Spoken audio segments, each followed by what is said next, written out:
عليكم ورحمة الله وبركاته. وعليكم السلام ورحمة الله وبركاته. بسم الله الرحمن الرحيم. الحمد لله رب العالمين، والصلاة والسلام على أشرف الأنبياء والمرسلين وعلى آله وأصحابه المجاهدين الطاهرين. أما بعد. Bersabda Rasulullah sallallahu alaihi wasallam, "Iza sarratka hasanatuka wa sa'atka sayyi'atuka fa anta mu'min." Apabila perbuatanmu yang baik menyebabkan engkau bahagia, apabila perbuatanmu yang baik menyebabkan engkau gembira, dan perbuatanmu yang jahat menyebabkan engkau jadi susah, itulah tanda bahwa di hatimu masih ada iman. Artinya, belum tentu orang yang berbuat baik merasa bahagia dengan kebaikan yang dikerjakannya. Dan tidak selamanya orang yang berbuat jahat sanggup menyesali perbuatan jahatnya. Oleh karenanya, apabila iman masih ada, apabila hati masih hidup, perbuatan yang baik menyebabkan orang gembira, perbuatan yang jahat menyebabkan orang susah dan gelisah hatinya. Ini mengandung pelajaran. Sekali kita berbuat baik, jangan sekali-kali menyesali kebaikan itu. Sebaliknya, satu kali kita melakukan kesalahan, hendaknya selalu menyesalinya. Kadang-kadang dalam kehidupan, karena orang tempat kita berbuat baik itu rupanya membalas air susu dengan air tuba, kita lalu menyesali kebaikan. Lahirlah kata-kata, "Nyesal saya nolong dia." Ibarat pepatah katanya, nolong anjing kejepit. Waktu kejepit setengah mati kita tolongin, begitu selesai dia dari kejepitnya malah kita digigitnya. Saudara hadirin yang saya muliakan, dalam kehidupan sehari-hari barangkali ini kena filsafat yang disebut dorong mobil mogok. Ketika mobil mogok setengah mati kita dorong, begitu mesin hidup ditinggalkannya kita di belakang. Sesungguhnya perbuatan kita yang baik tidak harus disesali, karena disesali atau tidak, toh perbuatan itu sudah kita lakukan. Dan penyesalan atas segala kebaikan hanya akan mengurangi nilai pahala kebaikan itu sendiri. Berbahagialah apabila berbuat baik, walaupun orang yang kita melakukan kebaikan membalasnya dengan kejahatan. Menyesalah apabila berbuat kesalahan, apabila melakukan dosa, karena itu pertanda nilai iman yang masih hidup dalam jiwa kita. Saudara-saudara kaum muslimin yang berbahagia, jadi sungguh pun pahala dan dosa sesuatu yang abstrak, efeknya jelas dia mendatangkan kebahagiaan atau membawa kepada kegelisahan batin di dalam kehidupan manusia. Orang di zaman materialis kurang terangsang berbuat pahala dan terdorong melakukan dosa. Kenapa? Karena pahala tidak kelihatan, dosa tidak nampak. Kalau pahala kelihatan, barangkali nggak kuat kita mikul pahala. Kalau dosa benjol, umpama tiap bikin dosa palanya benjol, barangkali sudah nggak karu-karuan kepala kita. Baik pahala, baik dosa, sesuatu yang tidak nampak oleh pandangan mata zahir, tapi yang punya efek dalam kehidupan ini. Orang yang banyak pahalanya dengan orang yang banyak dosanya, kalau dia berjalan barangkali sulit kita membedakan. Tapi efeknya dalam kehidupan ini jelas adanya. Sesuatu yang bernama pahala kita perlukan, karena hidup tidak berhenti hingga di sini. Sesuatu yang bernama dosa harus kita hindarkan, karena ada kelanjutan sesudah hidup yang sekarang ini. Kehidupan dari satu pertanggungan jawab. Itu sebabnya Imam Ghazali dalam bahasa yang indah sekali berpesan, "Jaddidis safinah fa innal bahra amiq wa khuziz zad fa innas safara ba'id." Perbarui selalu kapalmu, rawat, jaga baik-baik, dandani kapalmu, fa innal bahra amiq, karena sesungguhnya lautan ini sangat dalam. Satu bahasa yang indah dari tamsil terhadap kehidupan. Perbaiki kapalmu karena lautan ini sangat dalam. Artinya, jaga baik-baik hatimu. pelihara iman dan keyakinanmu, karena hidup ini bagaikan gelombang lautan, tempo-tempo air tenang, tempo-tempo ombak menggila dan menggunung. Jaga iman baik-baik karena hidup penuh dengan cobaan dan ujian. Itu maksudnya. Wa khuziz zad fa inna safara ba'id. Dan bawa bekal yang banyak karena perjalanan hidup ini sangat panjang. Perjalanan ini sangat jauh. Kita kalau pergi keluar kota tentu saja membawa bekal. Makin jauh kota yang akan kita tuju, makin banyak bekal yang harus kita bawa. Alangkah sengsaranya manusia apabila dia akan pergi ke satu kota yang jauh, modalnya cuma nekat. Bagaimana nanti di sana sajalah. Tidak membawa bekal sebagaimana yang sewajarnya. Hal yang semacam ini senangnya sih belum tentu, keblangsak dan susahnya sudah kebayang. Itu dalam kehidupan di dunia ini. Bagaimana kalau sudah bicara tentang kehidupan yang akan datang? Karena sesungguhnya hidup ini merupakan satu perjalanan yang sangat panjang. Sejak kita tinggal di alam arwah, pada saat jasad belum lagi diciptakan Allah, ruh sudah diciptakannya lebih dahulu. Sampai kemudian kita pindah ke alam rahim, alam kandungan ibu, untuk kemudian berpindah kepada kehidupan dunia. Dari dunia ini kita pindah ke alam barzakh. Di sana tinggal kita 100 tahun mungkin, 100.000 tahun mungkin, 1 juta tahun mungkin, menunggu saat datangnya kiamat. Lalu dari alam barzakh pindah kita ke alam akhirat. Satu perjalanan yang sangat panjang. Alangkah malangnya, alangkah sengsaranya jika tahu kita begitu panjangnya perjalanan hidup ini, tidak ada bekal yang kita bawa. Artinya kesengsaraan, kesulitan yang bertali-tali sudah jelas akan menimpa kita. Kalau pergi kita keluar kota membawa bekal uang, membawa bekal makanan, apa bekal yang mesti kita bawa? Apabila kita kembali ke alam barzakh, kembali ke alam kubur, berkumpul di padang mahsyar di akhirat nanti, nasi yang mau kita bawa, uang yang mau kita bawa, tentu tidak lagi. Karena kehidupan materialis selesai di atas liang lahat. Bila masuk kita ke liang lahat, disitulah pahala dan dosa memegang peranan yang sangat penting. Maka pada pertemuan malam ini kita akan bicara tentang pahala dan dosa itu.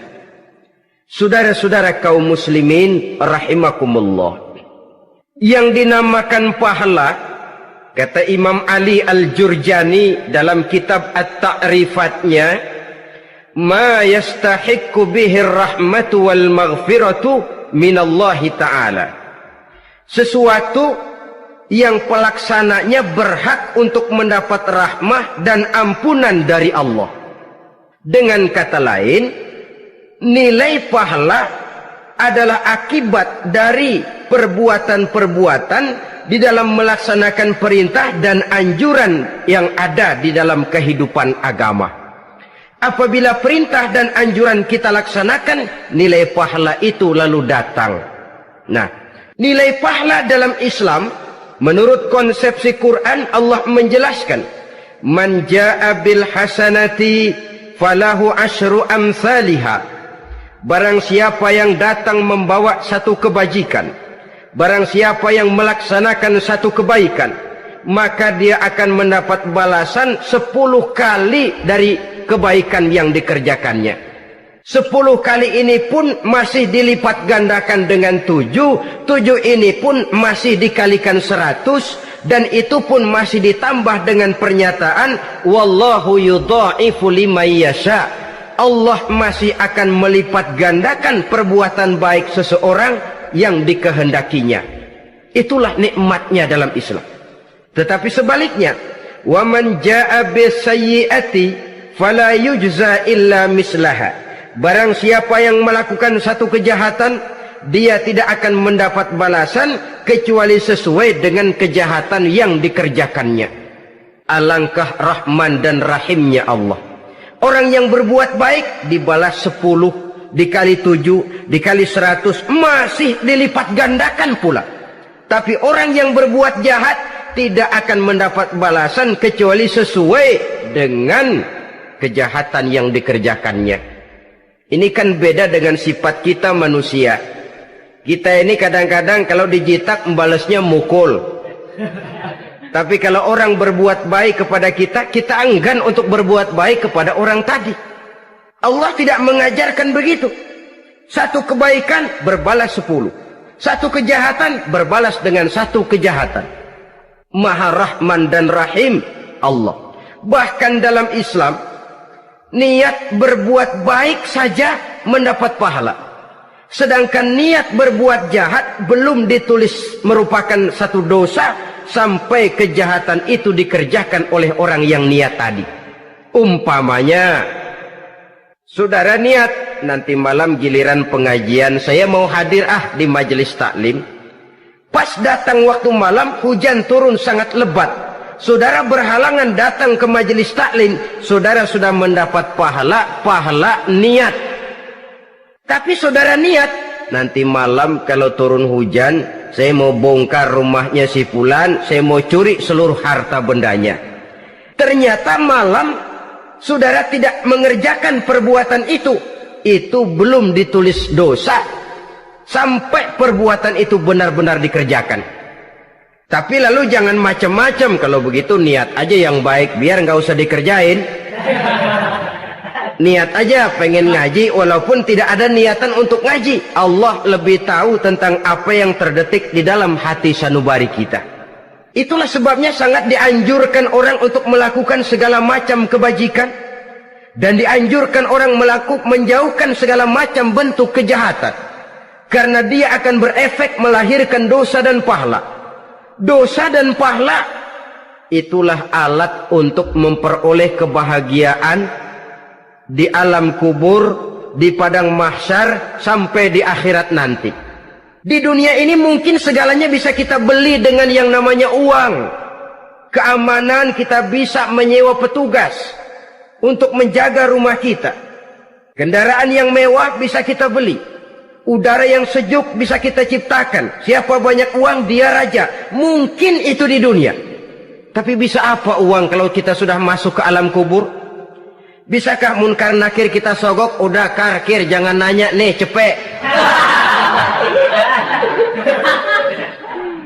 Bisakah malaikat azab menyingkir dengan uang semir? Ternyata tidak. Untuk memperoleh kebahagiaan di sana, nilai pahala.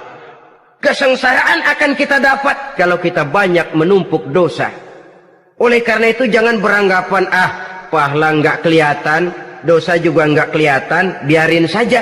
Yang tidak kelihatan ini pada waktunya akan memegang peranan yang sangat penting. Tapi tidak cuma untuk menghadapi hidup di situ kita lalu harus berbuat baik dan meninggalkan yang jahat, terutama juga di dunia ini. Toh pepatah bilang gajah mati meninggalkan gading, harimau mati meninggalkan belang. Apa yang akan kita tinggalkan setelah kita mati? Kita ingin jasad kita boleh hancur terkubur tanah, tapi nama kita ingin hidup terus, dikenang orang 100, 1000, bahkan 1.000.000 tahun yang akan datang. Ditulis orang dengan tinta emas dalam sejarah, tercatat kita sebagai orang baik-baik. Saudara-saudara kaum muslimin rahimakumullah. Lalu perbuatan apa yang bisa mendatangkan pahala itu? Saudara-saudara, semua perbuatan yang diperintah dan dianjurkan oleh Allah, yang dikerjakan dengan ikhlas hanya untuk mencapai ridho Allah, mendatangkan pahala. Kadang-kadang menurut pendapat kita remeh, tapi nilainya di sisi Allah besar. Itu pahala. Menghitung pahala itu hak prerogatif Allah. Perbuatan yang ringan Allah mau berikan ganjaran yang besar, itu urusan Allah. Misalnya, kata Nabi, la tahkiranna minal ma'rufi syai'an. Jangan kamu menganggap remeh perbuatan baik walaupun kecil. Jangan merasa sulit melakukan perbuatan yang mengandung pahala. Bertemu dengan teman, muka kita cerah, berpahala. menyingkirkan duri di jalanan berpahala, menolong orang yang sesat, memberitahu orang yang bertanya berpahala. Tidak sulit kalau kita mau. Yang diperintah dan dianjurkan oleh agama itu perbuatan yang mengandung nilai-nilai pahala. Masalahnya cuma tinggal mau atau tidak dan dikerjakan dengan ikhlas. Bertemu teman mukanya cerah, pahala. Menyingkirkan duri di jalanan, pahala. Sodakoh, pahala. Tidak berupa perbuatan, bisa berupa ucapan. Misalnya bersolawat, pahala. Bertasbih dan bertahmid, pahala. Kata Nabi, kalimatani khafifatani 'alal lisan saqilatani fil mizan. Ada dua kalimat yang enteng di lidah tapi berat di timbangan akhirat nanti. Apa itu? Subhanallah walhamdulillah. Itu kan amalan yang ringan, perbuatan yang mudah saja, tapi nilainya demikian besar dalam pandangan Allah. Jadi pendeknya, perbuatan yang bernilai pahala adalah perintah dan anjuran agama yang dilaksanakan dengan ikhlas semata-mata untuk mencapai ridho Allah, itu mengandung pahala. Niat dasarnya itu harus karena Allah, landasannya harus karena ikhlas. Bukan cuma sekedar basa-basi, tidak karena ingin dipuji orang, tidak karena mengharap tanda jasa, tapi ikhlas semata-mata. Dari perbuatan yang paling kecil dan mudah sekali sampai kepada amalan-amalan yang besar dan memerlukan biaya yang besar, seperti melaksanakan ibadah haji, seperti jihad fi sabilillah, membangun masjid, membangun pondok-pondok pesantren, membangun pusat-pusat kesehatan, membangun jalan-jalan umum, termasuk menjaga keamanan. Jangan dikira loh, siskamling umpamanya, menjaga keamanan kampung tidak berpahala. Kalau diniatkan ibadah, menjaga ketenangan warga supaya mereka tekun ibadah, ikhlas karena Allah, itu juga bernilai ibadah. Keluar kita dari rumah, pergi pagi, pulang sore, peras keringat, banting tulang cari nafkah buat menghidupi anak istri kita. Kalau diniatkan ibadah, melaksanakan kewajiban sebagai kepala rumah tangga, membantu orang tua sebagai anak, itu juga perbuatan-perbuatan yang mengandung pahala. Yang terbaik sesuai dengan bidang kehidupan kita. Ada orang yang dinamakan abid, ahli ibadah, pahala yang paling baik bagi dia banyak-banyak tahajud, sembahyang malam, wirid, zikir, tasbih. Ada yang dinamakan orang alim, pahala yang paling baik buat orang macam ini mengajar, menyebarkan ilmu, mendakwahkan Islam. Ada yang disebut wali, pejabat pemerintah, petugas. Amalan pahala yang paling baik buat orang semacam ini melayani masyarakat, bekerja di bidangnya sesuai dengan profesinya. Saudara hadirin yang saya hormati, jadi dengan demikian perbuatan-perbuatan yang mengandung nilai-nilai pahala ini bisa perbuatan yang menurut kita kecil namun punya nilai besar. Apalagi perbuatan besar dengan biaya yang besar, tentu makin besar juga pahala yang disediakan oleh Allah Subhanahu wa ta'ala. Oleh karenanya, kalau kita bercermin dari ayat Quran, hidup ini kesempatan untuk berbuat baik. Huwallazi khalaqal mauta wal hayata liyabluwakum ayyukum ahsanu amala. Dialah Allah, Tuhan yang telah memberikan hidup dan mati kepadamu untuk menguji kamu, siapa di antara kamu yang paling baik amal perbuatannya. Jadi tidak saya rinci, tapi cukuplah satu penjelasan global.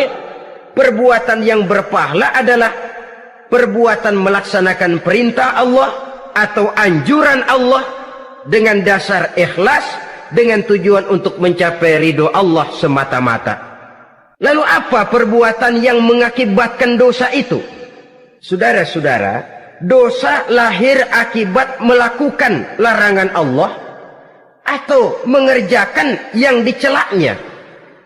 Nah, para ulama ada yang membagi dosa itu menjadi dua bagian. Ada dosa-dosa kecil, ada dosa-dosa besar. Tetapi sebenarnya ditinjau dari segi hakikatnya, kalau sudah melakukan satu kesalahan yang mengakibatkan dosa, jangan dilihat besar dan kecilnya, tapi kepada siapa dosa itu kita kerjakan. Sebab kalau dosa kita anggap satu yang kecil, orang akan terangsang untuk mengerjakan yang kecil-kecil saja. Sehingga dengan demikian yang kecil pun akan menjadi besar kalau ditumpuk-tumpuk. Sedangkan yang besar bisa saja menjadi kecil kalau selalu diiringi dengan permohonan ampun kepada Allah. Itu sebabnya para ulama sufi, orang-orang tasawuf mengatakan la saghair ma'al istimrar wala kabair ma'al istighfar. Tidak ada dosa yang kecil kalau dikerjakan terus-menerus, dan tidak ada dosa yang besar kalau digempur tiap saat dengan perbuatan istighfar atau memohon ampun kepada Allah Subhanahu wa taala. Cuma saja pada umumnya karena dosa-dosa kecil itu lebih mudah taubatnya, dan ada janji Nabi, barang siapa yang meninggalkan dosa-dosa besar akan diampuni dosa-dosanya yang kecil-kecil. Oleh karena itu pada kesempatan ini kita akan juga bicarakan apa saja yang termasuk klasifikasi dosa-dosa besar, dengan harapan kita bisa menjaga diri, menyelamatkan diri, jangan sampai terjatuh ke dalam dosa-dosa yang besar tadi. Tetapi bukan berarti kita harus terangsang melakukan dosa-dosa yang kecil. Biarin kecil ini, tobatnya gampang. Dosa kelas teri. Dosa itu kan tidak kelihatan. Lalu terangsang melakukan perbuatan dosa-dosa walaupun kecil, kalau berlarut terus-menerus dia akan tumbuh menjadi dosa yang besar. Oleh karenanya jangan sampai mengundang pengertian kalau kita membicarakan dosa-dosa yang besar lalu terangsang melakukan dosa-dosa yang kecil. Karena bagaimanapun juga dosa kecil dan dosa besar sama dalam arti kepada Allah kita melakukan kesalahan. Dan dosa yang kecil pun kalau bertumpuk dia akan menjadi banyak. Saudara-saudara kaum muslimin rahimakumullah, ada beberapa jenis dosa-dosa besar. Jenis yang pertama asyirku billah, syirik atau menyekutukan Allah. Dari sekian deretan dosa-dosa besar, syirik ini merupakan bapak moyangnya dosa. Dedengkotnya dosa itu syirik, menyekutukan Allah. Bahkan dosa yang lain Allah masih mau mengampuni, tapi kalau sudah syirik, menyekutukan Allah, itu sudah satu dosa yang tidak berampun sama sekali. Oleh karena itu tepat pesan Imam Ghazali tadi, jadi di safinah fa innal bahra amik, jaga iman, pelihara akidah, dandani kapal, karena hidup ini gelombang lautan sangat dalam, hidup banyak cobaan. Di dalam hidup di zaman sekarang ini, saudara bisa perhatikan, di mana tensi ekonomi tinggi, lapangan kerja sulit, persaingan hidup makin tajam, sifat egois dan individualis tumbuh di mana-mana, rasa solidaritas sosial menurun, sifat gotong royong musnah, orang mudah potong kompas, potong jalan, ingin cepat kaya, ingin cepat naik pangkat, ingin dapat kedudukan. Kadang-kadang akidah pun terjual, akidah pun musnah, jatuh ke jurang syirik pun tidak jadi soal. Itu yang kita khawatirkan. Kalau dosa-dosa yang lain Allah masih mau mengampuni, tapi kalau sudah jatuh kepada syirik, Allah sama sekali tidak akan memberikan ampun. Dalam kaitan dengan ini barangkali tepat sinyalemen Imam Ali itu. Andai kata kemiskinan merupakan satu kepribadian, saya akan membunuhnya lebih dahulu. Artinya memang kemiskinan ini sering mendorong orang kepada jurang kemusyrikan. Tidak tahan menghadapi godaan perut akibat tensi ekonomi yang tinggi, lapangan kerja yang sulit. Iman pun jadilah ditukar dengan 3 liter beras. Akidah pun jadilah dibarter dengan 3 bungkus supermi, dengan pakaian bekas, dengan obat-obatan.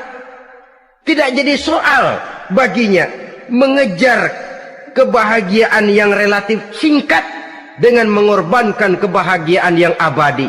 Persis ibarat pepatah, nyari jarum kampak hilang. Mencari sesuatu yang kecil, yang besar jadi sia-sia.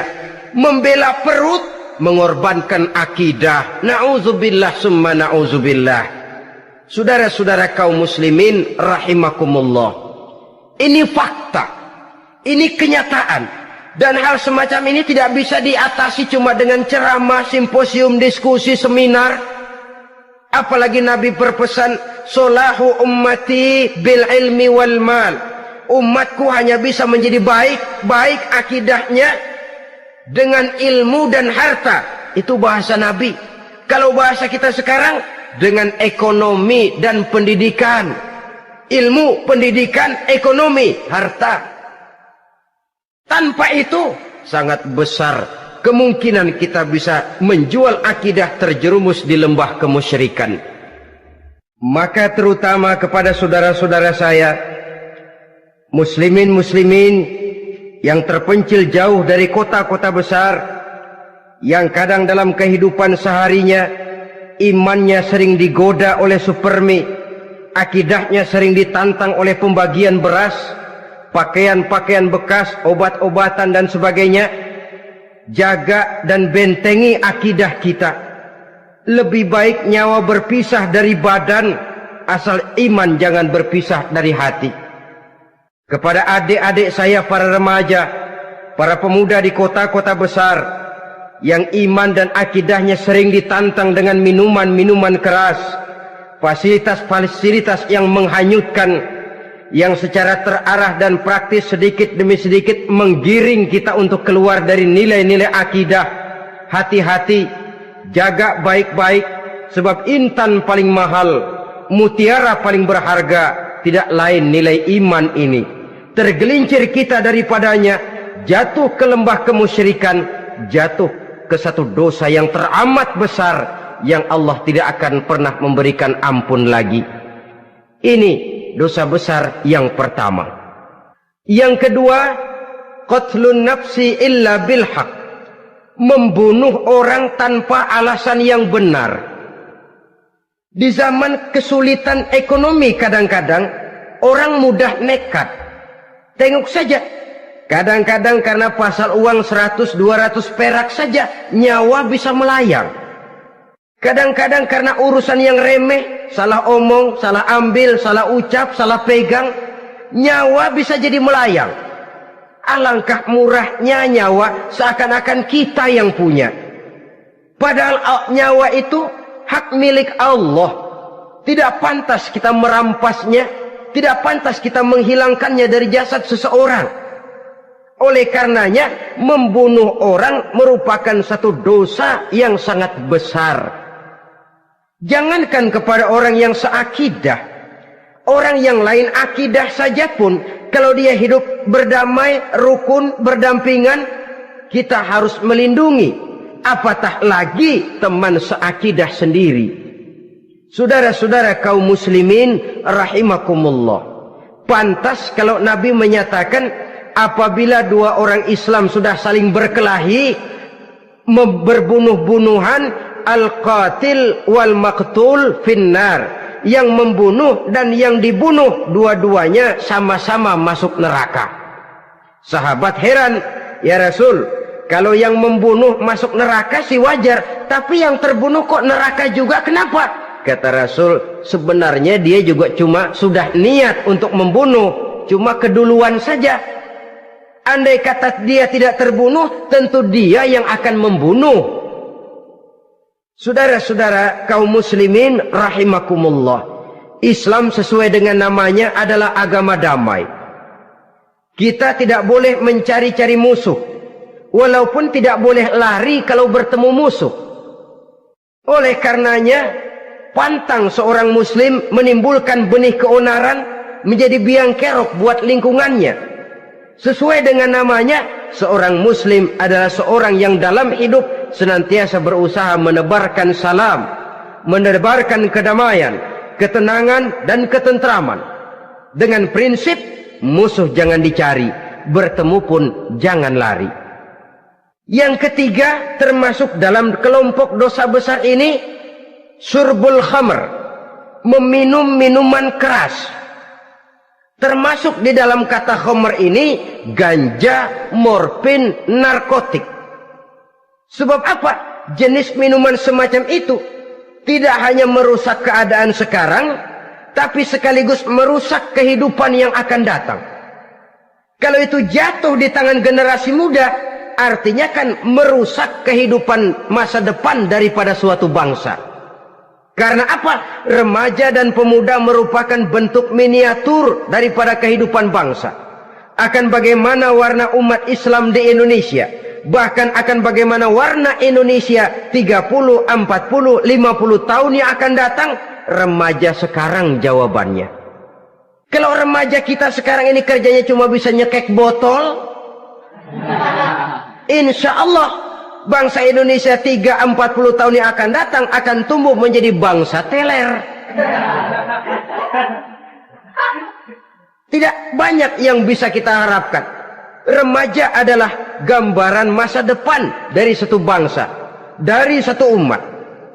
Dan remaja itu di dalam dirinya secara fitrah terkumpul semua bakat, terdapat semua kemungkinan. Kita ini lahir membawa sifat pemimpin, tapi juga membawa sifat pengacau. Kita ini ada bakat jadi orang jujur, ada bakat jadi pengkhianat. Kita ini ada bakat menjadi orang baik-baik, kita juga punya bakat jadi biang kerok.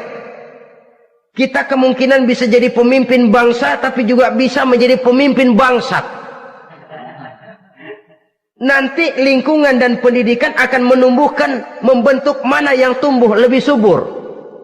Kalau lingkungan dan pendidikannya lebih banyak bercerita tentang kejujuran, maka nilai kejujuran yang akan tumbuh lebih banyak dalam jiwanya. Dan insya Allah diharapkan dia akan menjadi manusia yang jujur di kelak kemudian hari nanti. Dan masalah minuman keras ini sebenarnya berkait.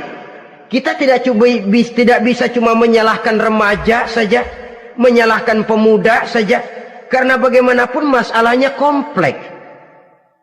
Menghancurkan sesuatu tanpa melihat kausalnya, tanpa melihat sebab akibatnya, kan sama juga bohong. Kemungkinan karena broken home, kemungkinan karena pergaulan, kemungkinan karena kurang perhatian orang tua, kemungkinan karena akibat bacaan, tontonan, atau fasilitas berupa dibukanya pabrik-pabrik minuman keras, dijualnya minuman-minuman keras, di warung-warung yang remang-remang, yang memberikan kenikmatan, kebahagiaan dan kebanggaan tersendiri, sehingga akhirnya orang terangsang untuk datang dan minum di sana. Pada dasarnya memang sepele, cuman minum, nggak ngerugiin orang lain kan? Iya, pada waktu minum. Tapi dikala sudah mabuk, out of control, apapun bisa kita lakukan. Yang kita ucapkan kita tidak sadari lagi, yang kita kerjakan tidak kita sadari lagi. Dikala itu segala macam kejahatan bukan sesuatu yang tidak mungkin untuk kita laksanakan. Nggak ngerugiin orang lain, memang pada saat mau minum. Tapi begitu minum, mabuk, kita bisa merugikan orang lain. Setidaknya merugikan diri sendiri. Pertumbuhan IQ menjadi lemah, semangat kehidupan hilang, gairah kerja menurun, kalau tidak ada sama sekali. Lalu apa yang bisa kita lakukan di dalam kehidupan? Dan akan lebih celaka kalau ini menimpa kehidupan generasi muda kita. Kadang-kadang yang ironi ya, kalau yang orang tuanya mampu barangkali masih tertolong, tapi yang orang tuanya kondisi ekonomi lemah masih kepengen teler juga. Orang tuanya nggak mampu masih pengen mabuk. Dari ganja, morfin nggak dapat, akhirnya kaleng cat diisepin. Yang penting kan bisa teler, mendatangkan satu kebahagiaan tersendiri. Itu sebabnya memang satu kejahatan menurut teori polisi ya, hanya bisa terjadi karena faktor N dan K, niat dan kesempatan. Niat ada, kesempatan ada, jadi orang jahat. Kurang salah satunya, biasanya kejahatan terbendung.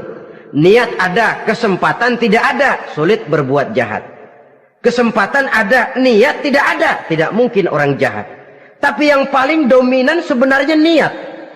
Kalau niat sudah kuat, kesempatan bisa dicari. Kesempatan bisa diciptakan. Biar Hansip nongkrong, ditungguin lengahnya. Iya biarin. Jam 11 sampai jam 2. Matanya melotot. Jam 3 dia mulai ngulet, ngempet. Nah, di saat itu saya masuk ke rumahnya. Kalau niat kuat, kesempatan bisa diciptakan. Dan kalau sudah niat, ini masalah hati. Kalau sudah masalah hati, menyangkut soal moral. Moral artinya sudah masuk kepada kehidupan agama. Saudara-saudara kaum muslimin rahimakumullah. Yang keempat yang termasuk jenis dosa besar, az-zina, perbuatan zina. Di zaman pergaulan bebas dengan prinsip free love, free sex ini, tengok sudah berapa banyak gadis-gadis bergelimpangan jadi korban. Berapa banyak bayi-bayi yang lahir ke dunia tanpa tahu kemana dia mesti memanggil bapak.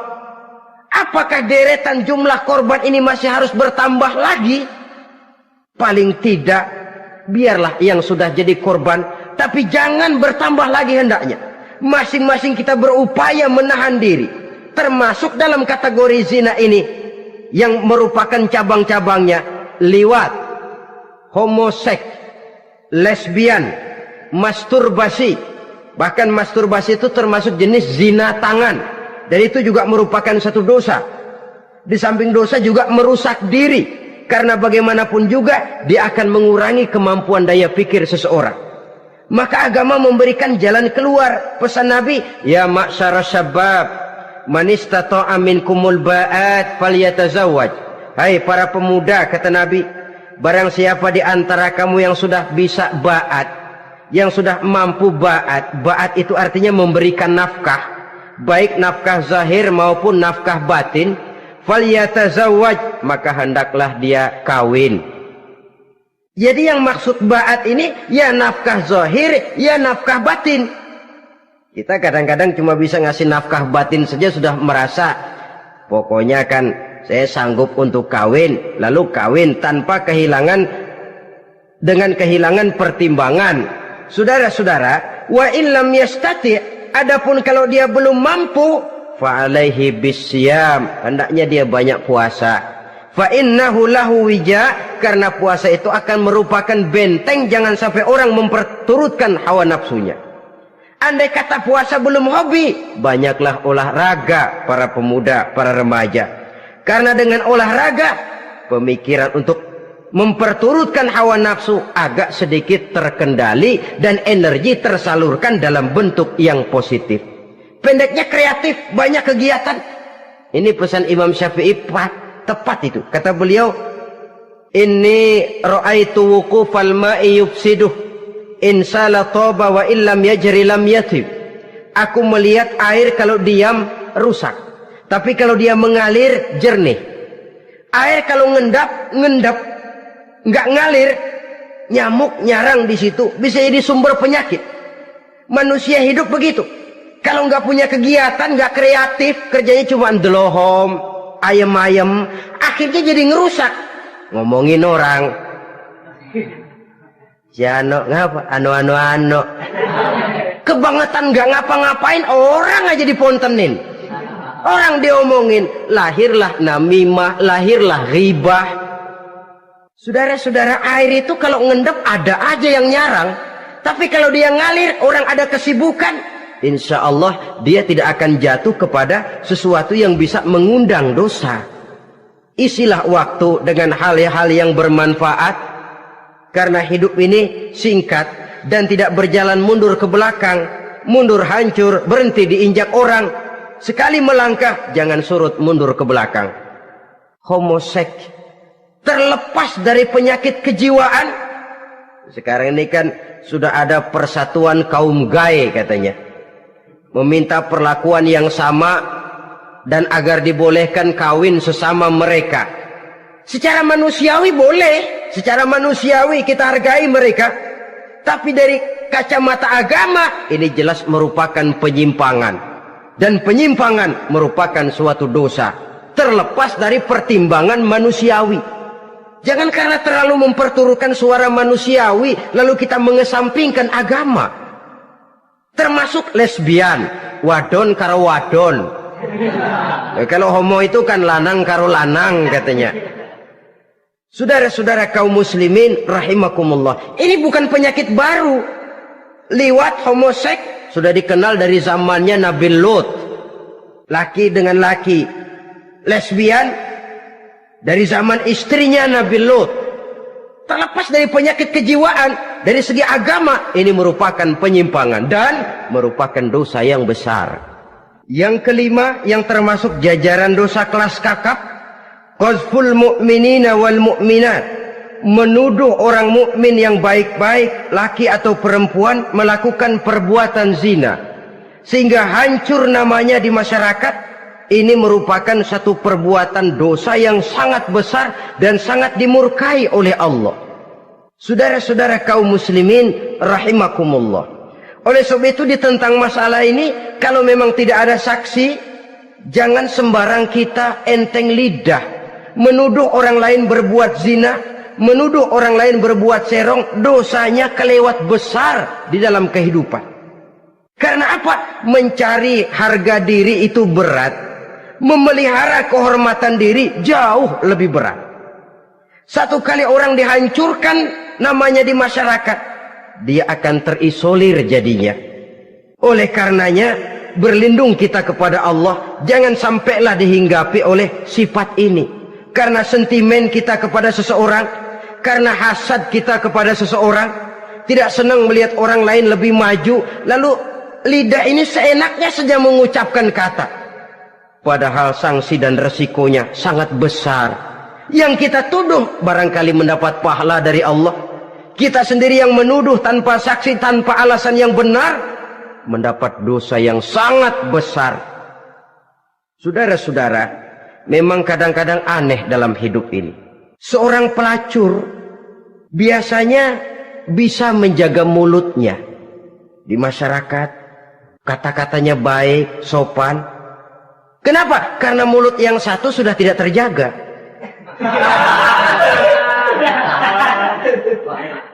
Kita kadang-kadang kehormatan bisa kita jaga, tapi mulut tidak terkontrol. Ngomong saenake dewe, bikin orang mangkel, kesal, fitnah sana, fitnah sini, menghancurkan nama baik orang, ngomongin yang macam-macam. Bagai-bagai macamlah caranya. Saudara-saudara kaum muslimin yang berbahagia. Jadi dengan demikian, menuduh orang lain berbuat zina, sedangkan orang itu tidak pernah melakukannya, ini termasuk satu dosa yang sangat besar di dalam kehidupan ini. Yang keenam, al-'aqu bil walidain, durhaka kepada ibu bapak.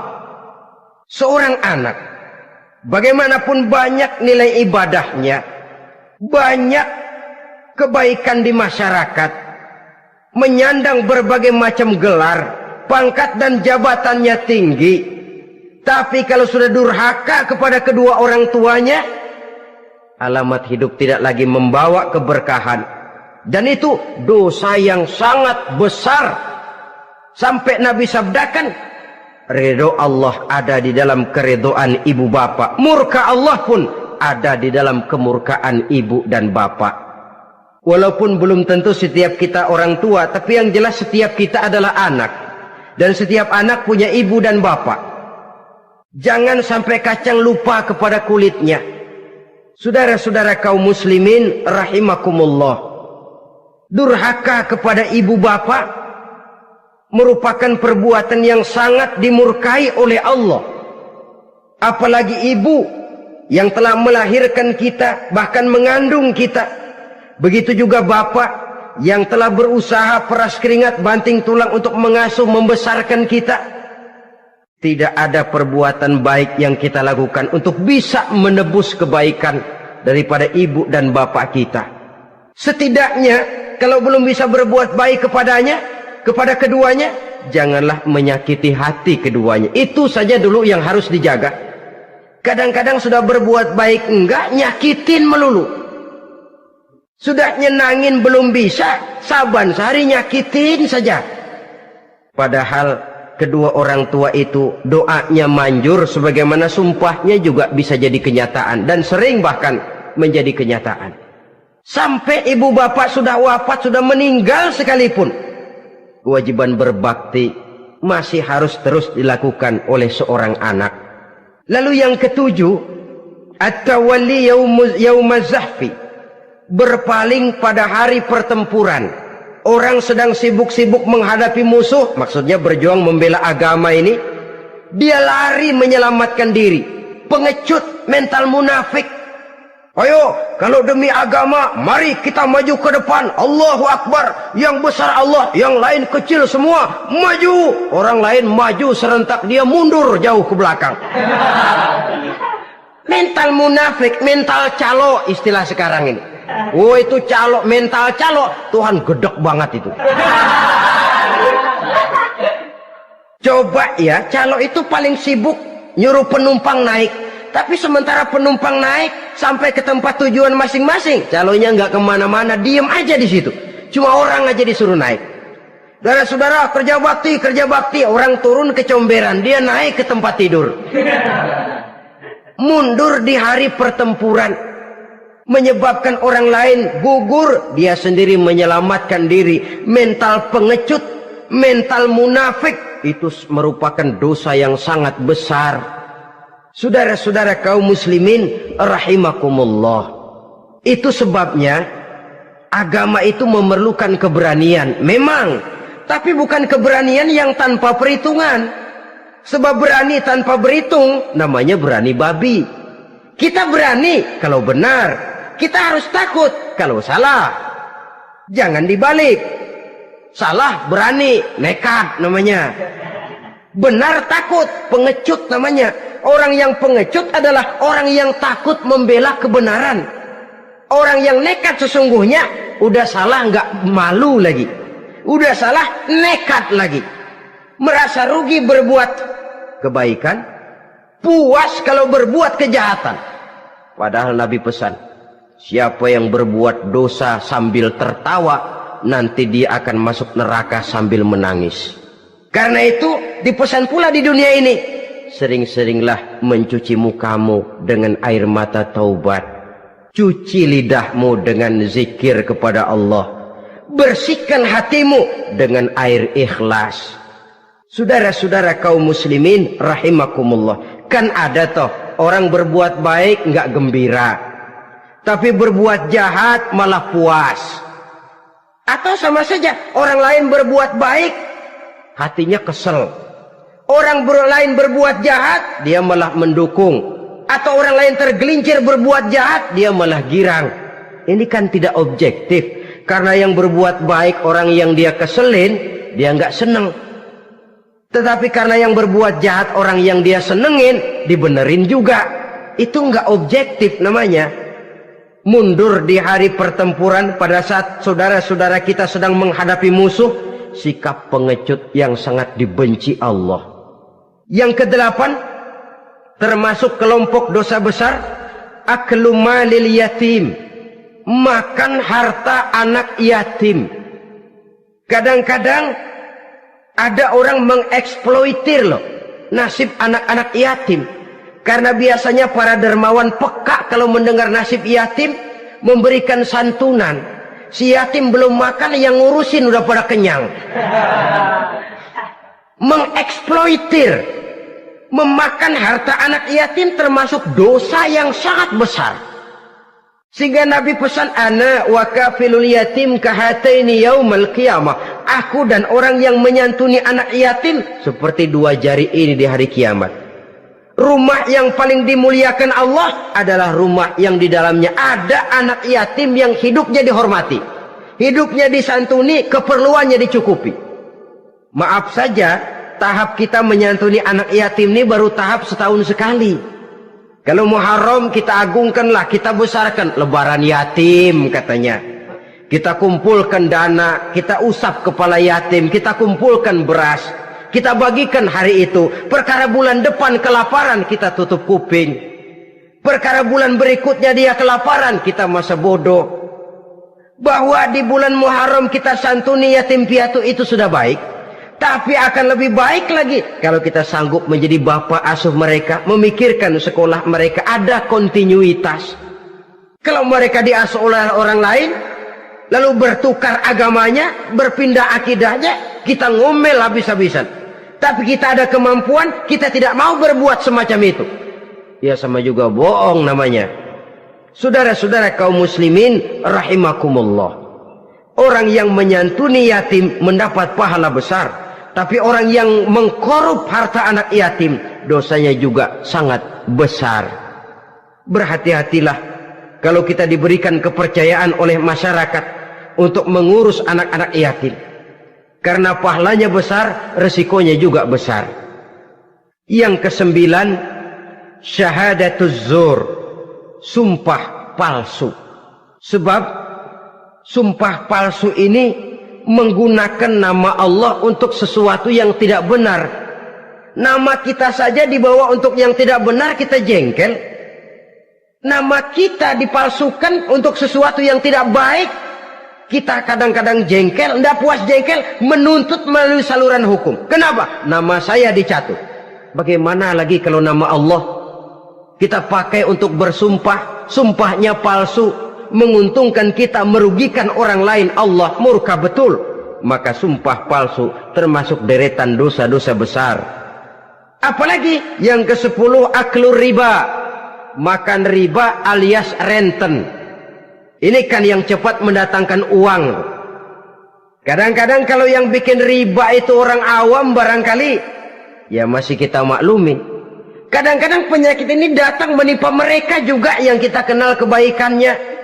Bahkan suka datang ke musola, rajin ke masjid. Kadang-kadang riba masih dimakannya. Karena cara cari duit paling enak. Duit utuh tambahnya terus masuk. Na'udzubillah summa na'udzubillah. Itu yang diibaratkan dalam perjalanan Mi'raj waktu Nabi diperlihatkan neraka. Orang perutnya sebesar rumah dililit ular, diseret-seret itu hancur perutnya, dibulatkan lagi, diseret lagi, hancur lagi, dibulatkan lagi, terus menerus begitu. Dia berteriak, mengerang, mengeluh, mengaduh kesakitan. Nabi tanya, itu apa Jibril? Itu contoh dari umatmu yang suka makan riba Muhammad, makan renten. Saudara-saudara, ini kan mencekik leher orang. Orang sedang kesulitan, kelihatannya sih baik, menolong. Tapi di belakang menolong itu nyekek. Di belakang nolong itu nyekek. Dan nyekek itu sebenarnya tujuan utamanya. Orang yang menjalankan riba pada dasarnya tidak punya perikman kemanusiaan kok.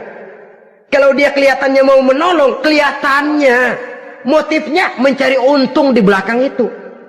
Jauh dari kemanusiaan.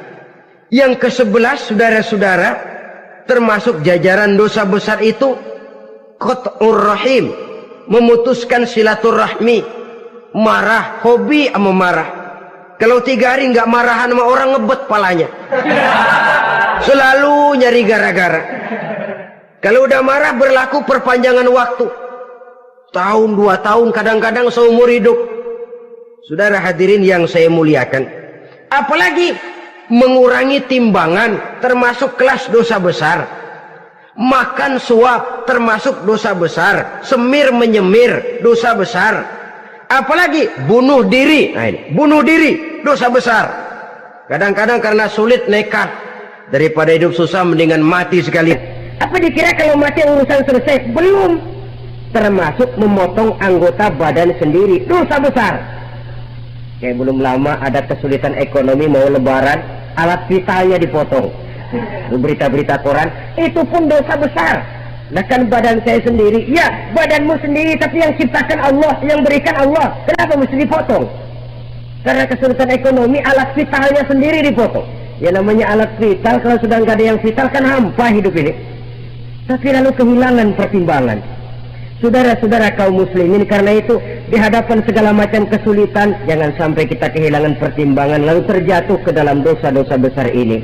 Mudah-mudahan Allah selamatkan kita dari segala macam bentuk dosa besar, sehingga diampuni segala dosa yang kecil, dan digerakkannya kita untuk hidup melakukan kebaikan yang membawa pahala yang sebesar-besarnya.